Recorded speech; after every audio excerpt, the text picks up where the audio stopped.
Welcome back to another Inkscape tutorial. In this video, we are going to talk about more text and explore some of the options we have with the text tool. So we come here, we have our text command here. Once you select it, sorry about that. Once you select the text tool, let me do that again. Come to the text tool here. So we just have some small window here, just showing you some of the presets we have for the text, but you can ignore this for now. So here we can select here on the top of this page here, and we can press the plus key on our keyboard there to zoom it a little bit. Let's say we have here the first word on C++, hello world. Hello world there. And now once you do that, you can press the escape key 2 times, 1, 2, so that we are on our selector tool again.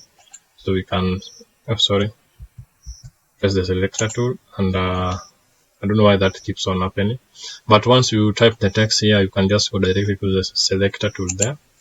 Then now you can resize it, you can once you want to change the skewness there, like this, you can skew this like that, and you can make the size a little bit bigger there, and even also we can go ahead and change the fill color there by just selecting, let's say we have a blue there, and we can also change the stroke color by holding the shift key on the keyboard and clicking any color we want there. Let's say we want a dark color, like that. So it appeared to be really nice. We can also do more with this stroke and fill color and object, then fill and stroke, the way we did in the previous tutorial. So here you can play more with the fill color, and you can even change the gradient, though it doesn't appear very nice there. You can even play around with the pattern. Let's say we have this little wavy pattern here, like that. This is really nice, and you can come back to stroke there and have something nice like that. Yeah, so it's really nice, and something we can play around with, even changing the gradient, changing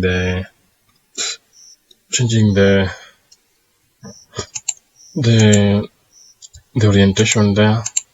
You can as well go ahead and add more text, or you can have a multi-line there.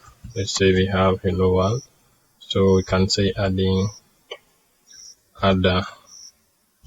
more text.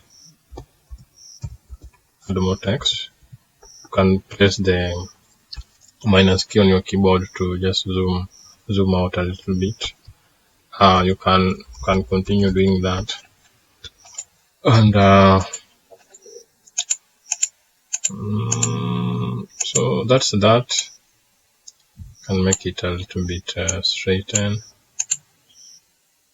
and you can move it around.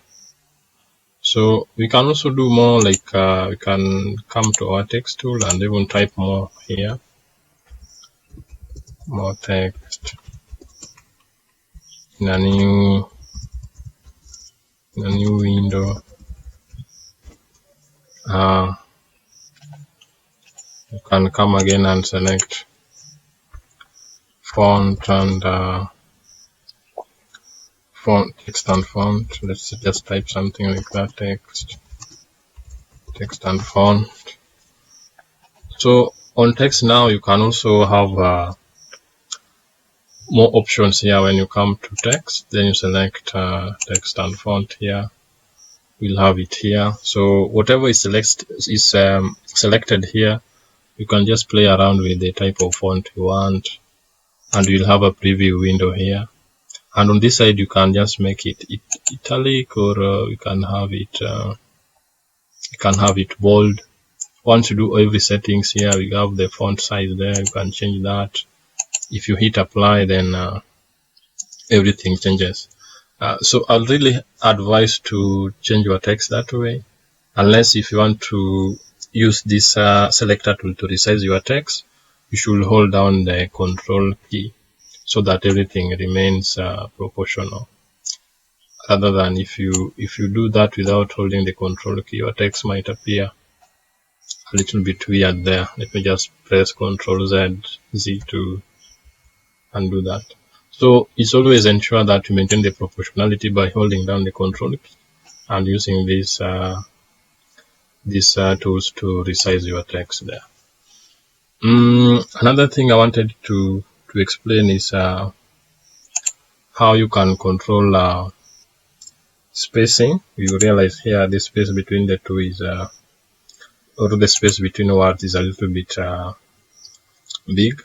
Oh, before that, you realize that everything we have here is just the same as any word software that you might use. We have here line left, a line in the center. So this will align your text in the center.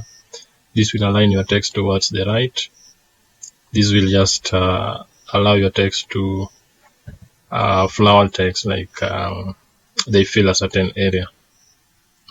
So that's that. And I wanted to explain how you can control the spacing between the text, and that you can just hold Shift plus Alt key. You can hold Shift plus Alt key. Then now you press the less than or greater than keys on the keyboard. So that will expand the spacing in between the text. I'll repeat that again. Hold down the Shift and Alt key on your keyboard. Then use the less than arrows or greater than arrows to make such kind of operation, as you can see there. That is really helpful, because sometimes you might want your text to have a little bit spacing in between, and that will come in handy. Also, maybe you want also to move move a certain letter up and down. So that way you will hold down the Shift key, then use the left arrow. Let's say you want to move that X, then you hold down the Alt key, then use the page up or page down to move that text like that, move it up a little bit. You can hold that again. Let's say I want E to move a little bit down, so I'll hold down the Alt key, then I use the page down arrow to do something like that. Yeah, even if you want to change the color of specific text, you can hold down the Shift key and select each text to make it a different color there. Yeah, that is that on text. What else did I wanted to talk about? Yeah, there is also more you can do with text here. Let's say I have this one selected. Let me just increase the size a little bit. It's too small. Yeah, I have that selected. I can come here on extension, then go to text. Then I can change the sentence case here.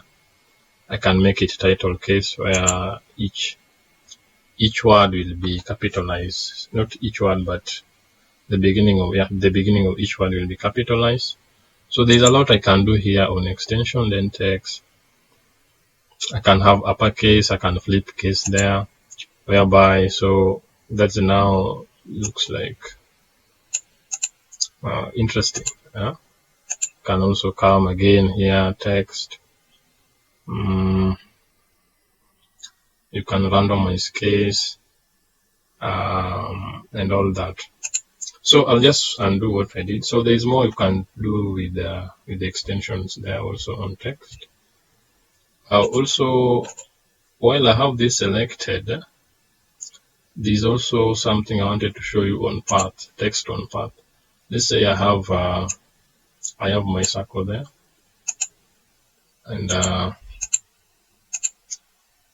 I'll select both the text and the circle. So I'll use the shift will allow me to select both text and circle there, and come here to text. Then where do we have it?